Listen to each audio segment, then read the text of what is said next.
kelim renkte öldürdüm. Yalalı bir kelim renkte öldürdüm. Kemanı atarken yıkır giderken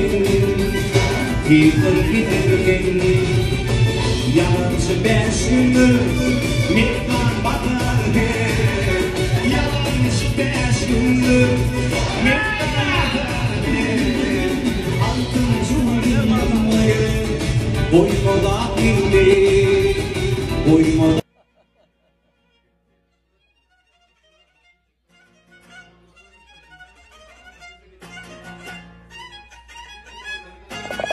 Goraydı. Afiyet olsun. Hayırdır oğlum.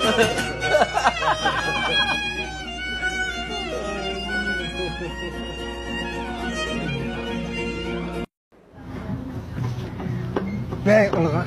Yine. Şart da açtan bur götürsün ha. Açım. Kaçtım Türkmenistan. Hey şu izini kestin ha alta verme Ali. Ver kesmiyor. Yok izini kesmen almalı. Al yaşımız 20 olsun deyip vur. Hani kara böyle balbest ayır. Yo ayır del bu. Bola.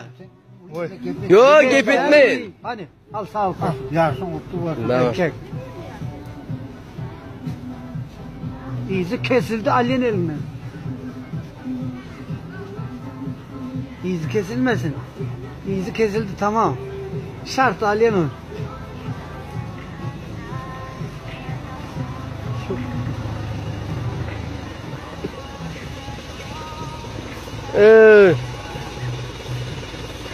Ay damcalı.